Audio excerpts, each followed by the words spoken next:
이제 그 추석 연휴가 이제 오늘 주일 쉬는 날이니까 이제 오늘까지 공식적으로 됩니다. 그래서 오늘 오후까지도 이제 뭐 막히고 이렇게 귀경길, 귀성길 차량이 어렵다라는 뉴스를 봤는데요. 그 추석을 우리말로 하면 한가위라고 합니다. 그래서 옛말에 그런 말이 있습니다. 더도 말고 덜도 말고 한가위만 같아라. 그래서 이 말이 한가위가 되면 먹을 것도 풍성하고 또 날씨도 좋고 벌써 이 무더웠던 그 날씨들이 조금 이 서늘해지면서 이제 좀 걷기 참 좋은 날씨가 됐습니다. 이제 저녁이 되면 가볍게 산책을 하거나 어디 다니기도 참 좋은 날씨가 됐는데요. 날씨를 보나 그리고 또 여러 가지 분위기나 이런 걸 보나 추석이 참 즐겁고 기쁘다라고 하는 것입니다. 이게 옛날부터 계속 우리나라의 가장 큰 명절로서 자리매김하면서 전해오면서 전해졌던 말입니다. 이 추석이라는 명절은 그럼 그냥 어떤 명절인가? 이제 설날 같은 경우에는 한 해의 첫 시작을 말하죠. 그러니까 우리가 새해라고 합니다. 근데 그럼 추석은 뭘까? 추석은 이제 음력으로는 8월 15일입니다. 8월 15일이고 이제 그래서 이제 추석 이 날짜가 계속 바뀌는데요. 추석의 의미를 잘 알려면 아이러니하게도 이 추석이 영어로 뭔지 그 단어의 뜻을 알면 추석의 의미를 좀 이렇게 알 수가 있습니다. 혹시 추석이 영어로 뭔지 아십니까? 음. 혹시 추석을 영어로 아시는 분 혹시 계시나요? 자, 여러분 이렇게 모르는 게 나오면 이렇게 자꾸 땅을 보지 말고 저를 보십시오. 추석이 영어로 뭘까요? 네, 네, 코리안 땡스기빙 데이입니다. 땡스기빙 데이가 원래 뭐죠? 추수감사절. 그러니까 이제 추석이라고 하는 것은요, 한국의 추수감사절이다라고 하는 거예요. 그러니까 말 그대로 이 추석은 1년 동안 우리가 이제 옛날 농경민족이었잖아요. 그래서 주로 이제 농사를 짓고 그걸 가지고 먹고 살았는데 1년 동안 이제 잘 수확을 하게 해주신 조상들과 천신들께 감사해서 제사를 드리고 같이 모여서 이제 햅쌀로 이제 쌀밥도 만들고 그리고 막걸리도 만들고 햇곡식들로 송편도 뭐 이제 여러 가지 과일들 이런 것들로 햇곡식들로 떡도 만들고 해서 이제 이 무사히 수확을 하게 해주신 천신들께 감사를 드리는 게 추석이었어요. 그래서 이제 그 차례라고 하는 거, 추석날 아침에 우리가 드리는 차례가 그런 의미입니다. 이제 제사라고 하는 것은요, 우리가 죽은 사람을 기억하면서 하는 거고요. 원래 차례는 이렇게 1년 동안 우리를 지켜주신 신들한테 감사한다라고 해서 이제 햅쌀이나 뭐 이렇게 막 나온 과일들 이런 것들을 올려서 차례라는 것들을 지냈습니다. 그러니까 예전에 우리나라는요, 그래서 이 농사의 그 풍년이나 흉년이냐가 아주 중요했습니다. 그 정도로. 그러니까 이게 이 추석이라는 의미는 사실은 풍년을 기원하는 거거든요. 그러면서 이제 우리가 많은 쌀을 얻고 많은 곡식을 얻고 많은 이제 뭐 과일을 얻게 해달라라고 기원하는 의미도 있었고요. 또 그것 때 감사하는 의미도 있었고요. 그러니까 지금은 좀 덜합니다. 지금은 우리가 농경 사회를 살고 있지 않으니까. 근데 제가 어릴 때만 해도요, 농사를 짓는 데가 꽤 많았어요. 서울에도 이제 조금 이렇게 벗어나면 이렇게 농사를 짓고 하는 곳이 꽤 많이 있었습니다. 그러니까 우리나라가 이제 급속도로 산업화가 되면서 이제 농사를 짓거나 이런 것들이 많이 사라졌는데 그 이제 우리가 흔히 이야기하는 시골 이런 데 가서만 농사를 짓는데요. 예전에는 이렇게 농사를 짓는 데가 굉장히 많았어요. 그래서 흉년이냐 풍년이냐가 지금 우리가 별로 관심이 없죠. 제가 어렸을 때만 해도 풍년인지 흉년인지가 굉장히 큰 관심사였습니다. 그래서 풍년 그러면 이제 많은 곡식들을 걷고 그러려면 기후도 뒷받침해 줘야 되고 비도 적당량이 와야 되고 합니다. 근데 또 흉년이면 먹을 게 없는 거예요. 그래서 예전에 여러분 혹시 들어보셨습니까? 보릿고개라고 하는 것이 저희 부모님 세대에 있습니다. 저는 그 보릿고개 세대는 아닙니다. 뭐 되게 별로 나이가 이렇게 막 썩 많지는 않습니다. 근데 이제 저희 부모님 때만 해도 보릿고개라는 것이 있어서 그 정말 흉년이 되면 보리밖에 먹을 게 없고 그래서 밥도 제대로 못 먹고 그러니까 저희 아버지 때 이야기를 들어보면 흰쌀밥을 먹는 것이 정말로 그 평생의 가장 큰 소원일 정도로 그러니까 풍년과 흉년이라는 것이 한때는 인간의 살을 굉장히 이렇게 생사를 결정하는 굉장히 중요한 것이었어요. 지금도 우리가 이제 어렵지 않게 곡식을 얻으니까 큰 것들의 큰 그거에 대한 위기감을 못 느끼지만 여러분 만약에 한 2, 3년 정도 비가 안 온다고 생각해 보십시오. 우리나라에. 그러면 아마 우리나라에 더 이상은 쌀이 생산되지 않을 거예요. 그러면 그때부터 조금씩 우리나라가 어려워질 겁니다. 그래서 지금도 북한은 굉장히 큰 식량난을 겪고 있고, 예전에 그 개봉했던 영화 중에 설국열차라는 영화를 보면 그 당시에 그런 모습, 먼 미래에 일어날 일들에 대해서 그런 것들을 보여주고 있죠. 이상 기후가 찾아오고 이 땅이 인류가 살 수가 없어서 기차 타고 이제 다니지 않습니까? 여러분, 이렇게 풍년과 흉년이라는 것이 굉장히 중요한데요. 예전으로 가면 더 하겠죠. 이게 산업이라는 것이 지금 3차 산업, 4차 산업까지 나옵니다만 1차 산업이 전부였던 때는요, 흉년이냐 풍년이냐가 인간이 사느냐 죽느냐를 결정하는 것이었습니다. 요셉 때가 그랬습니다. 요셉이 우리가 지난주부터 나누고 있는데, 요셉이 살던 그때는 풍년인지 흉년인지가 나라의 운명을 결정을 했습니다. 그래서 뭐 우리도 요셉 때까지 가지 않더라도 조선시대 이럴 때 보면 몇 년 동안 막 비가 안 오고 흉년이 되면 막 임금이 기우제 지내고 그런 일들이 있었지 않습니까? 지금 우리 가운데 크게 그렇게 와닿진 않더라도 요셉 때만 돼도 이 해에 우리나라가 풍년이 되느냐 흉년이 되느냐가 굉장히 중요했습니다. 그리고 그것이 오늘 잠깐 말씀드리겠지만 요셉이 총리가 되는데 결정적인 이유로 작용하기도 합니다.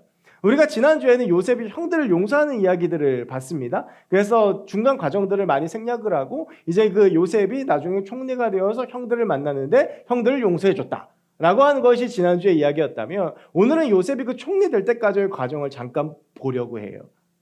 그러면서 어떻게 요셉이 이제 총리가 되었는지를 보려고 하는데요. 우리가 지난주 이제 말씀을 들으신 분들은 아시겠지만, 그리고 또 교회를 조금 다니신 분들은 다 아시겠지만, 요셉이라고 하는 사람은 형들한테 버림을 당하고 죽을 뻔하다가 그 형 유다에 의해서 우리 죽이지 말고 노예로 팔자라고 해서 애굽의 노예로 팔려가게 됩니다.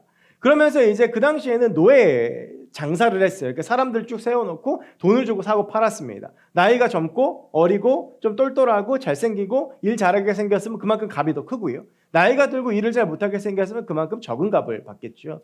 요셉은 아마 굉장히 그 당시에 젊은 나이였고, 그리고 또 오늘 아까 이따가도 말씀드리겠지만 성경에서요, 웬만하면 사람 외모 칭찬을 안 합니다. 왜냐하면 성경에 나와 있죠. 하나님은 외모가 아니라 중심을 보시는 분이기 때문에.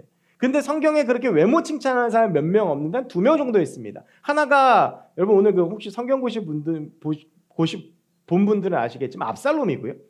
압살롬이 이제 뭐 머리 무게만 200세겔이고 막 잘생기고, 그리고 또 한 사람이 요셉이에요. 요셉에 대해서는 성경에서 아주 간단하게 말합니다. 그의 용모가 매우 아름다웠다. 빼어나고 아름다웠다. 무슨 말이에요? 잘생겼다라고 하는 거예요. 그러니까 노예시장에 나왔는데 누가 보더라도 호감 가질 만한 외모를 가진 거예요. 그래서 그 당시에 애굽왕 바로의 친위 대장, 이 말은 뭐냐면 경호실장이라는 이야기, 우리로 따지면 그러니까 왕의 신복 중에 신복이에요. 보디발의 눈에 들어서 보디발의 집에 노예로 팔려가게 됩니다. 그런데 이제 일을 시켜보니까 일을 잘해요. 그래서 보디발이 이 요셉을 가정총무로 삼습니다. 가정총무라고 하는 것은요, 이 집안에 있는 모든 살림들을 요셉에게 맡겼다라고 하는 거예요. 그런데 여러분, 이 요셉을 이제 보세요. 요셉이 얼굴도 잘생겼어요. 똑똑해요. 일도 잘해요. 재수없는 놈이죠, 우리가 볼 때. 그런데 이런 요셉을 눈여겨보는 사람이 보디발 말고 한 명이 더 있었어요. 누구죠? 보디발의 아내였어요. 그래서 이 보디발의 아내가 요셉에 대한 마음을 점점 키워가다가 본격적으로 유혹을 하기 시작합니다. 성경에 보면, 성경이 38장, 39장 여기에 보면, 39장에 보면 이 보디발 아내가 직접적으로 요셉에게 동침하자고까지 이야기합니다. 이 표현하는 게 굉장히 재밌어요. 처음엔 보디발의 아내가 어떻게 유혹하냐면 눈짓을 했다고 되어 있습니다.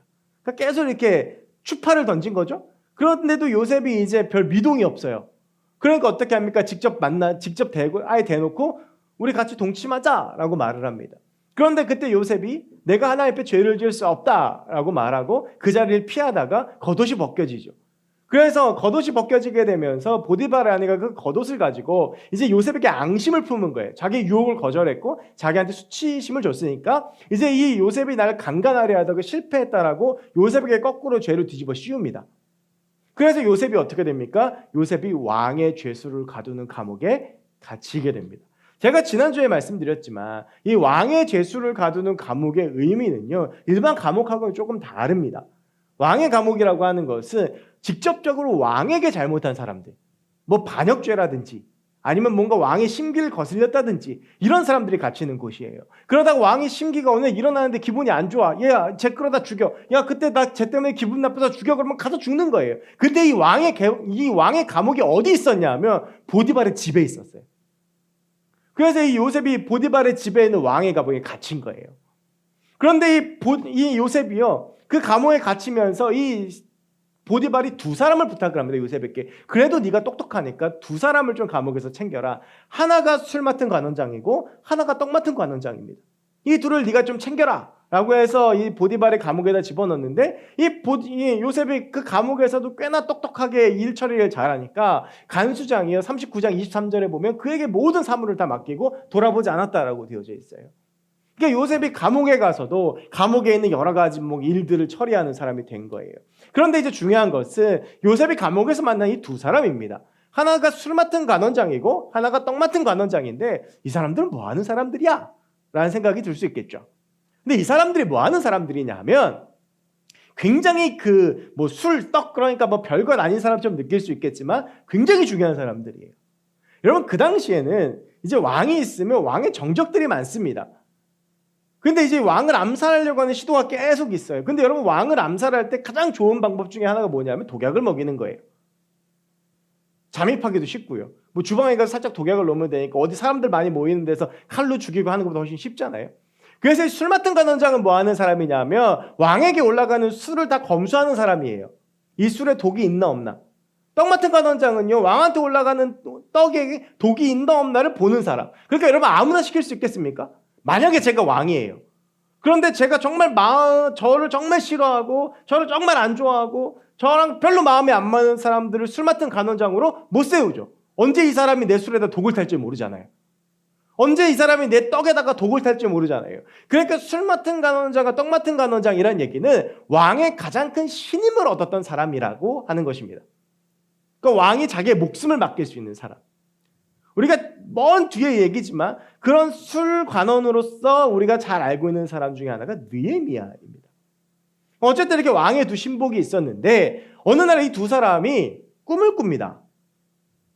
근데 아무리 봐도 이 꿈이 해석이 안 돼요. 근데 이 꿈 얘기를 듣고 요셉이 그 꿈을 해석해 줍니다. 술 맡은 간원장에게 뭐라고 하냐면 당신은 풀려날 것이다. 떡 맡은 간원장한테 뭐라고 하냐면 당신은 곧 처형당할 것이다. 근데 정말 이 요셉의 말대로 떡 맡은 간원장은 처형을 당하고 술 맡은 간원장은 풀려납니다.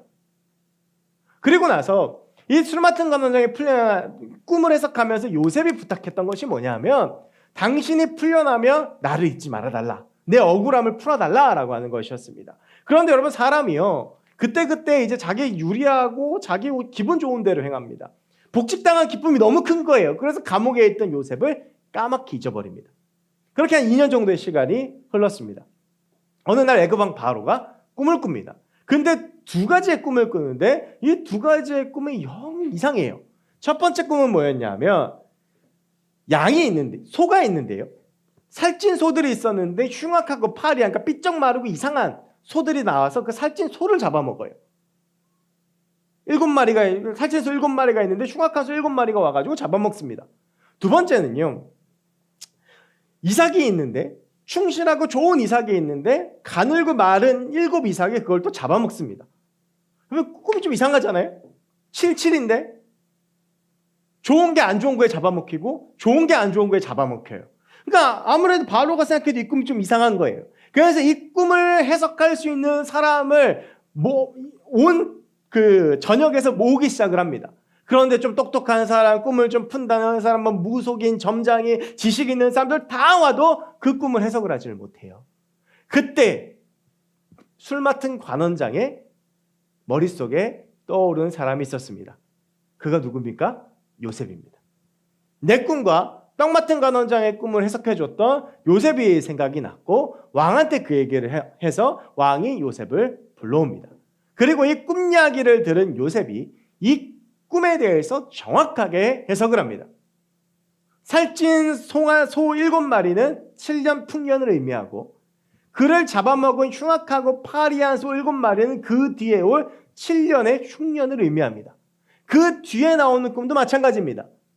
충실하고 아주 탱탱한 그 이삭 7가지 이삭은 7년 풍년을 이야기하고, 그리고 가늘고 마른 이삭은 7년 흉년을 이야기합니다. 그래서 이 꿈의 내용이 뭐냐 하면, 이제 이 저녁에 7년의 풍년이 있고 7년의 흉년이 있을 건데, 이 풍년의 기간 동안 이 뒤에 닥쳐올 7년의 흉년을 잘 대비를 해야 된다. 그래서 이 일을 추진할 만한 한 사람을 세워서 이 흉년과 풍년과 흉년을 잘 대처하고 이 애굽 땅을 잘 다스리게 해야 된다라고 바로에게 이야기를 하는데, 바로가 이 이야기를 듣고 마음에 감동이 와서 이 요셉을 애굽의 총리로 세우는 겁니다. 이게 요셉의 30살 나이에 있었던 일입니다. 그래서 이제 이 결과적으로 요셉은 애굽의 총리가 되고요. 그래서 우리가 지난주에 나누었던 그 사건들이 일어나는 거예요. 이제 7년 풍년 동안 좋았습니다. 근데 7년 흉년이 막 닥치니까 전국에 먹을 게 점점점 없어지는 거예요. 근데 애굽 땅은 어때요? 애굽 땅은 먹을 게 충만해요. 왜냐하면 이 요셉이 7년의 풍년의 기간 동안 양식을 잘 저장해 놨기 때문에 흉년의 기간이 왔을 때 그 양식들을 풀어서 백성들을 먹였어요. 요셉의 형들이 이 얘기를 듣고 애굽에 양식이 있다는 얘기를 듣고 애굽으로 왔다가 요셉을 만나게 되고요. 그 뒤에 우리가 지난주에 나누었던 용서에 대한 일들이 일어나게 되는 것입니다. 여러분, 지금 제가 방금 전 요약해드린 이 창세기 37장부터 오늘 50장까지의 전반적인 이야기, 요셉의 인생에 있었던 이야기들인데요. 이 이야기를 통해서 오늘 우리가 하나님의 나라에 대한 두 번째 이야기를 좀 한번 해보려고 합니다. 여러분, 표면적으로 보면요, 제가 지난주에도 그런 말씀 드렸을 거예요. 요셉의 인생만큼 억울하고 답답한 인생이 없습니다. 여러분, 제가 방금 전에 요셉이 당한 억울한 일들을 크게 두 가지를 말씀드렸어요. 어떻게 보면 세 가지죠. 첫 번째는 뭡니까? 형들한테 죽임 당할 뻔하다가 팔려갔어요. 여러분, 근데 요셉이요, 조금 꼴미끼는 애, 좀 꼴사납기는 애, 지난주에 나눴지만 좀 이상해. 형들 맨날 고자질하고, 그리고 뭐 좀 자기 좋은 꿈 꿨다고 막 자랑하고 형들이 나한테 고개 숙게 될 거라고 하는데, 이게 한두 대 맞을 일이긴 해도 죽임당하거나 팔릴 일입니까? 여러분, 저희 그 예영이 예담이가 있는데 정말 많이 싸워요. 이 4살 터울인데, 근데 이게 보면 동생이 누나한테 너무 까불어요. 진짜 뭐 어제 저한테 진짜 심하게 혼났는데, 누나같이 친구야. 그리고 제가 이렇게 제 방에서 서재에서 책을 읽고 있으면 예담이가 쭉 달려오잖아요. 그럼 왜 달려오는 줄 아세요? 고자질하러 달려오는 거예요. 아빠, 누나가 나 몰래 과자 먹었어. 아빠, 누나가 지금 안방 화장실에 숨어서 엄마 핸드폰으로 게임해. 뭐 이런 거 와서 쭉 얘기해요. 그렇게 해서 혼나면 이제 뒤에 가서 이제 예영이가 예담이를 한 대 때리면 또 와서 얘기해줘. 아빠, 누나가 나 때렸어. 예담이가 보면 꼴밌게 해. 그런데 어느 날 갑자기 예영이가 예담이를 데리고 여기 세븐일레븐에 뭐 사러 자주 가거든요. 갔다 혼자 왔어. 너 왜 혼자 왔냐? 얘가 고자질해서 버렸어요. 되겠어요? 이게 상식적으로 이해가 안 되는 거예요. 그죠? 아니, 요셉이 잘못은 했어. 내가 봐도 이런 애 동생이면 진짜 짜증나고 스트레스 받을 것 같아. 그렇다고 형 10명이서 애 하나를 그냥 괴롭히고 구덩이에 넣어놨다가 이걸 갖다가 팔아? 이거는 얘 납득이 안 되는 문제예요. 본인은 그렇지 않겠어요? 두 번째, 보디발의 집에 가서요, 일 충실히 잘했어요. 열심히. 그래서 가정 총무까지 됐잖아. 근데 어느 날 뭐 내가 유혹한 것도 아니야. 보디발의 아내 그 여자가 나를 유혹해? 근데 그 요셉이 했던 그 유명한 말이 뭐예요? 내가 하나님 앞에 죄 지을 수 없다. 여러분, 이게요, 단순히 인간적인 관계를 떠나서 신앙적인 눈으로 봤을 때 우리 상식으로 이 정도 되면 하나님이 지켜줘야 되는 거 아닙니까? 나는 신앙을 지키려고 했어요. 누가 날 유혹해. 그래서 나 지켰어. 그러면 이 정도 됐으면 지켜줘야지. 근데 찾아온 게 뭐예요? 왕의 제수를 가두는 감옥에 갇힌 거. 언제 죽을지 모르는 거예요. 이게 요셉의 인생의 두 번째 억울함이에요. 그럼 세 번째. 그래서 술 맡은 간호자의 꿈을 해석해 줬네? 그래서 뭐라고 그랬냐면, 풀려나거든 날 잊지 말아주세요. 근데 이 인간이 풀려나자마자 날 잊어버렸어. 여러분, 이 요셉의 인생을 보면요, 억울해도 이렇게 억울한 인생이 없어요. 여러분, 그런데 이 37장부터 쭉 나오는 이 요셉의 이야기를 보면 재밌는 게 두 가지가 있어요. 요셉의 인생을 우리가 잠깐 나눴지만 정말로 막 너무 억울하고 너무 답답하고 막 답이 안 나오는 인생이잖아요. 그런데 이 요셉이 감옥에 보디발의 아내의 유혹을 당해서 감옥에 갇히고 하는 이 모든 과정들 속에서 성경에서 끊임없이 말하고 있는 것이 무엇이냐 하면 하나님께서 요셉과 함께 하셨다라고 하는 거예요. 감옥에 갇힌 사건을 다루는 39장 23절에서는 하나님이 그를 형통하게 하셨다라고 기록하고 있습니다. 여러분, 감옥에 갇히는 게 형통합니까? 감옥에 갇혀서 억울한 누명을 쓰고 감옥에 갇히는 게 인생이 풀리고 잘 되는 것입니까? 아니에요. 그런데 성경에서 뭐라고 말을 하냐 하면 요셉과 하나님 함께 하신다고 이야기하는 거예요. 형들에게 버림받고 애굽으로 팔려가고 그래 노예가 되고 그래서 노예로 좀 인정받다가 갑자기 나락으로 떨어져서 강간범이 돼가지고 흉악범이 돼서 감옥에 갇히고 언제 죽을지도 모르고 근데 이 상황들 속에서 성경에서는 끊임없이 뭐라고 하냐 하면 하나님이 그와 함께 하신다. 그 하나님이 그의 인생을 형통하게 하셨다라고 이야기를 하고 있습니다. 근데 아무리 요셉의 인생 그 순간을 봐도 이게 납득이 안 돼요. 여러분, 그런데 하나님께서 계속 함께 하신다, 그를 형통하게 하신다, 하나님이 그를 붙들어 주신다라는 것이 이해되는 순간이 찾아오는 것이 언제냐 하면 요셉이 총리가 됐을 때예요. 여러분, 만약에 요셉이 형들에 의해서 애굽으로 팔리지 않았다면, 그래서 요셉이 보디발의 집에 들어가지 않았다면, 보디발의 아내가 그를 유혹했을 때 요셉이 그것을 뿌리치지 않고 보디발의 아내의 유혹에 넘어가서 그냥 가정 총무로 살았다면, 요셉이 그 감옥에서 술 맡은 간원자가 떡 맡은 간원장을 만나지 못했다면 요셉의 인생은 어떻게 됐을까요? 지금 요셉을 우리가 한 발짝 떨어져서 보면 요셉의 인생이 우리는 보여요. 요셉이 이런 일을 겪어서 결국 총리가 되는구나. 그래서 그걸 가지고 들여다보면 하나님께서 그의 인생을 형통하게 하셨고 하나님께서 그의 인생을 붙잡아 주셨고 하나님 그의 인생을 함께 하셨구나가 납득이 되고 이해가 돼요. 그런데 요셉이 그 순간순간을 경험할 때, 그 일들을 경험할 때를 보면 하나님의 그와 함께 하시고 하나님의 그를 형통하시고 하는 것들이 이해가 되질 않아요. 여러분, 그것이 우리의 인생에도 마찬가지입니다.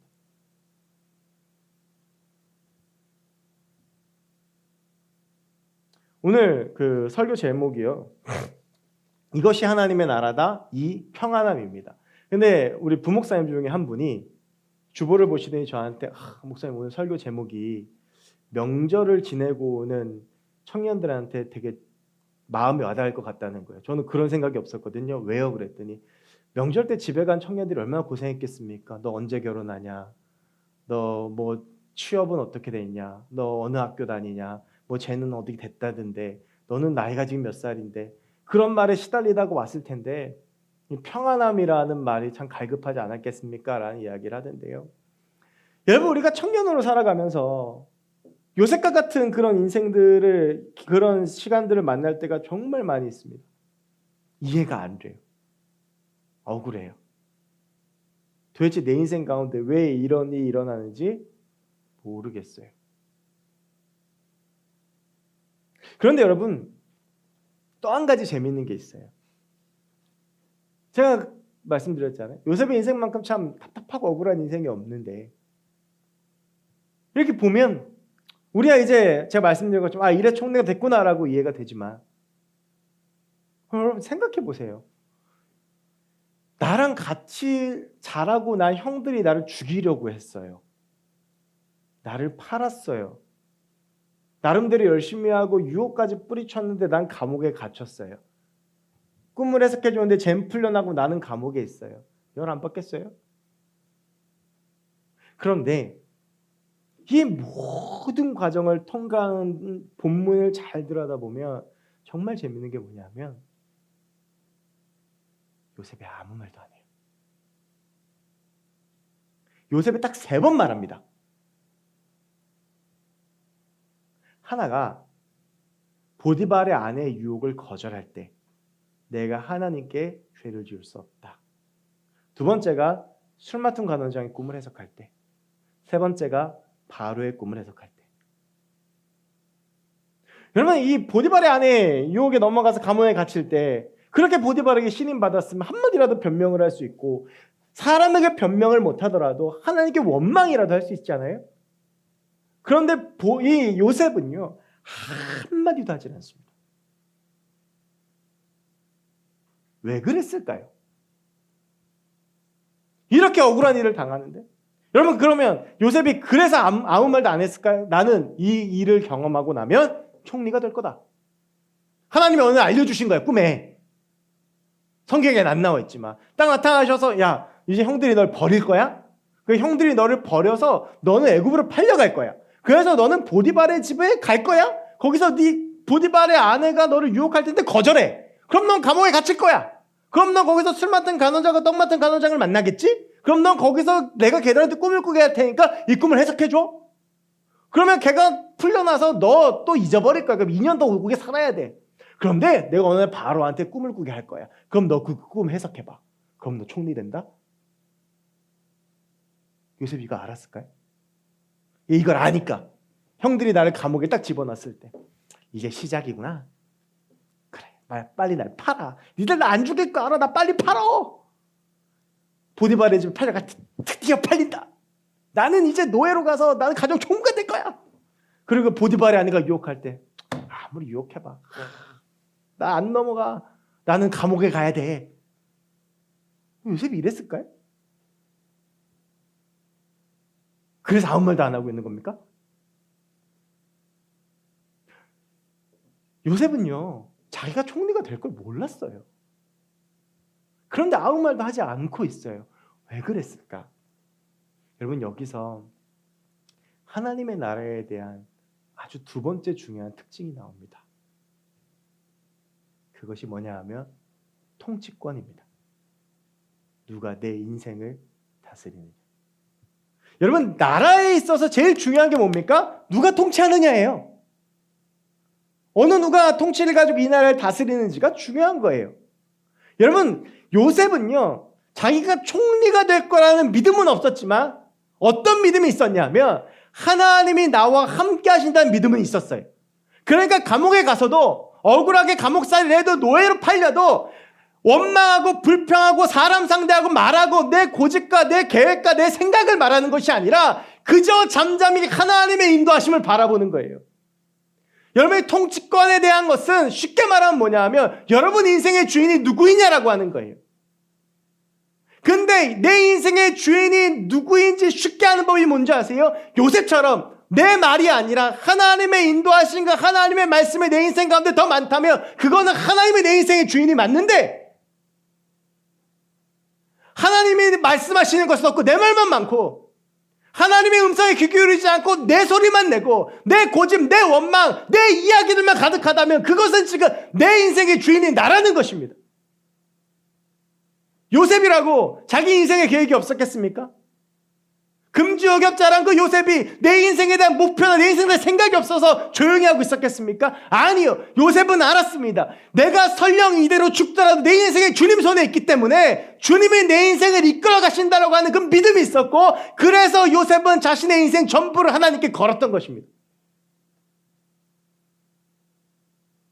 여러분의 주인은 누구입니까? 지금 여러분 인생 가운데 여러분을 지배하는 말은 누구의 말입니까? 여러분이 어떤 사람의 말이 나를 지배하고 있다? 그럼 내 인생의 주인은 그 사람인 거예요. 내 말이 나를 지배하고 있으면, 내 생각이 나를 지배하고 있으면 내 인생의 주인은 나인 거예요. 하나님의 말씀이, 하나님의 생각이, 하나님의 계획이 내 인생을 주장하고 이끌어가고 있으면 내 인생의 주인은 하나님인 거예요. 여러분, 지금 여러분 인생의 그 수많은 말들이 누구의 말들입니까? 여러분, 우리가 기도할 때 한번 보세요. 기도를 하다 보면 과연 그 기도 가운데 그 기도의 내용을 채우는 것들이 무엇인가? 내가 원하는 것, 내가 되고 싶은 것, 내가 필요한 것, 내가 하고 싶은 것. 정작 하나님께서 과연 나에게 뭘 원하시고, 하나님께서 어떤 말씀을 하시고, 하나님께서 과연 무슨 생각을 하고 계시는지 별로 관심이 없어요.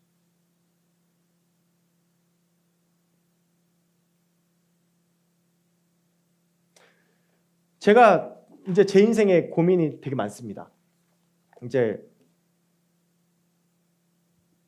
올해도 거의 다 갔고 곧 나이가 이제 40이 됐는데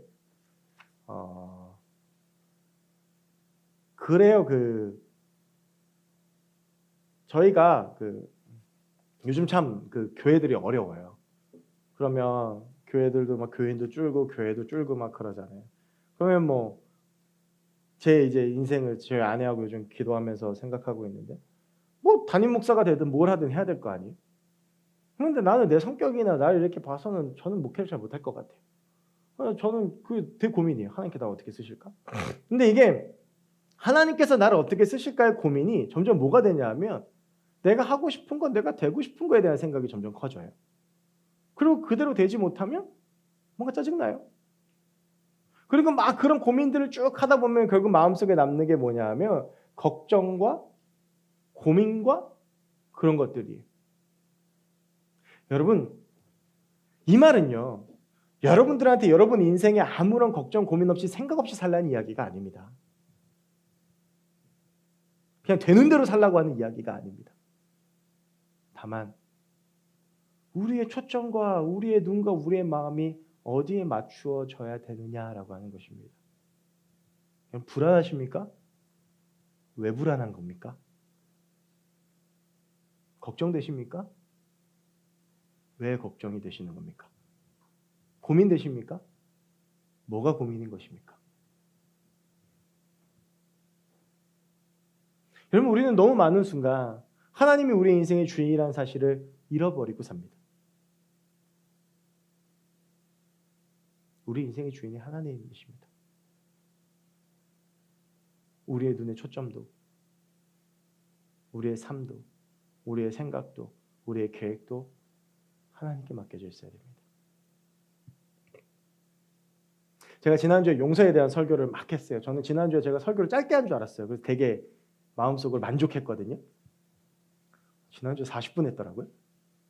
근데 지난주에 용서에 대한 설교를 쫙 하고 나서 몇몇 청년들하고 이야기를 하는데 몇몇 청년들이 저한테 그런 이야기를 하더라고요. 목사님, 말이 쉽죠. 그런 것 같아요. 말은 쉽죠. 용서해야 돼. 근데 막상 삶 속에서 부딪히면 어떻습니까? 안 돼요. 그럼 이것도 마찬가지예요. 자, 여러분, 우리의 생각을 내려놓고 우리의 주인이 하나님이시니까 하나님 통치권을 인정하고 바라봅시다. 뭐 될 것 같아. 근데 당장 내일 출근하고 내 일상으로 돌아가면 또 흔들리고 또 안 돼요. 여러분, 그게 어떤 모습이냐면 우리가 같이 읽었던 창세기 50장의 형들과 같은 모습이에요. 자, 여러분, 오늘 이 50장에 보면 무슨 일이 있냐면 야곱이 죽은 거야. 형들이 불안해졌어요. 왜? 쥐들이 잘못한 게 있잖아. 쥐들이 요셉 갖다가 감옥에 죽이려고 구덩이 파갖고 집어넣었다가 팔아버렸잖아요. 근데 아버지 야곱이 살아있을 때야 아버지 봐서 자기를 살려뒀지만 이제 아버지 죽었으니까 요셉이 우리를 죽일지도 모른다라고 하는 생각이 든 거예요. 그래서 형들이 먼저 요셉에게 가가지고 아버지의 말을 전합니다. 아버지가 죽기 전에 요셉, 우리가 너한테 잘못한 게 많지만 우리 용서하라고 말씀하셨어. 그러고 나서 요셉 앞에 형들이 다 머리 숙여서 뭐라 그러냐면 우리는 너의 종이야. 네 마음대로. 내가 너의 종으로 살게. 목숨만 살려줘. 여러분, 이 요셉의 형들이요. 지금 어떠한 삶을 살았었냐면 양식이 부족해가지고 애굽 땅에 와가지고 요셉을 만났잖아요. 그래서 이 요셉이 고센이라고 하는 땅, 아주 좋은 땅을 내어줬어요. 그래서 거기서 너무 편하고 요셉의 보호 아래서 너무 행복하게 살았던 거야. 그런데 야곱이 죽고 나니까 이 형들의 마음속에 무슨 마음이 드냐면 불안함이 찾아오는 거예요. 난 죽을지도 모르겠다. 그런데 이 형들을 보는 요셉의 반응이 참 재밌습니다. 17절에 형들이 쭉 이렇게 이야기를 하니까 요셉이 그들이 그에게 하는 말을 들을 때에 울었더라. 어떤 울음이었을까요? 안타까운 거예요. 난 형들이 용서했는데, 난 형들 보살펴주고 형들 돌봐주고 있는데, 난 형들과 사랑하는 형들 도와주고 싶은데 이 형들은 괜히 엄한 걱정과 엄한 고민 가지고 와가지고 시키지도 않은 말 하고 있는 거예요. 그러니까 요셉이 마음이 너무 아프니까 운 거예요. 저는요 어쩌면 우리를 보는 하나님의 마음이 이런 마음이 아닐까라는 생각을 합니다.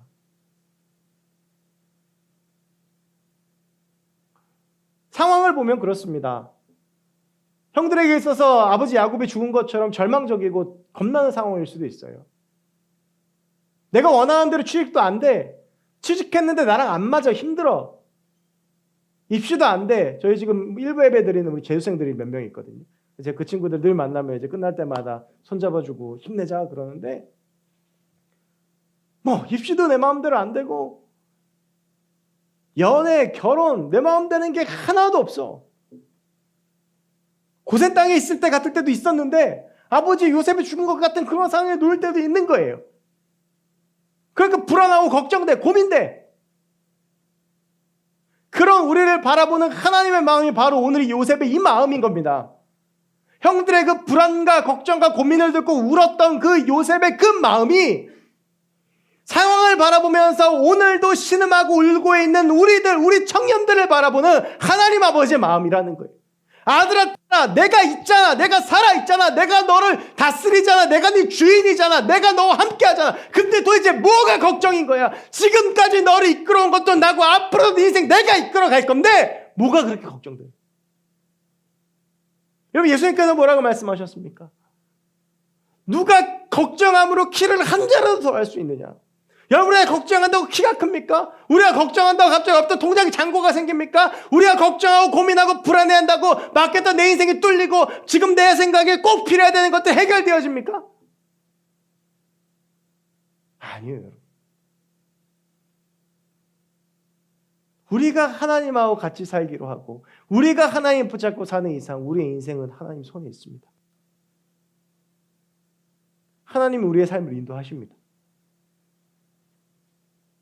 근데 상황을 보면 두려운 거예요. 여러분, 여기서 요셉의 형들과 요셉의 분명한 차이가 나타납니다. 요셉의 형들은 상황을 봅니다. 어떤 상황이야? 아버지 야곱이 죽은 거야. 요셉이 우리를 죽일 것 같아. 우리 요셉에 한적이 있어. 상황을 보니까 두렵고 떨리는 거예요. 그런데 여러분, 요셉은요 절대 상황을 보고 동의하지 않습니다. 감옥에 갇히든 누명을 쓰든 내가 꿈을 해석해 준 사람이 나를 잊어버리든 그 상황에 일희일비하는 것이 아니라 그 상황이 아닌 그 상황 너머에 계신 하나님을 바라보는 거예요. 지금 여러분은 뭘 보고 계십니까? 여러분을 둘러싸고 있는 상황들, 안 되는 것들, 나를 괴롭히고 나를 쓰러뜨리고 나를 넘어뜨리는 것들. 그렇다면 하나님은 과연 어떤 의미입니까?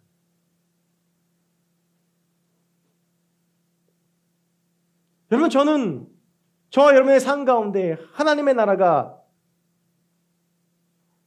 임하고 시작됐으면 좋겠습니다. 그 핵심이 뭔지 아십니까?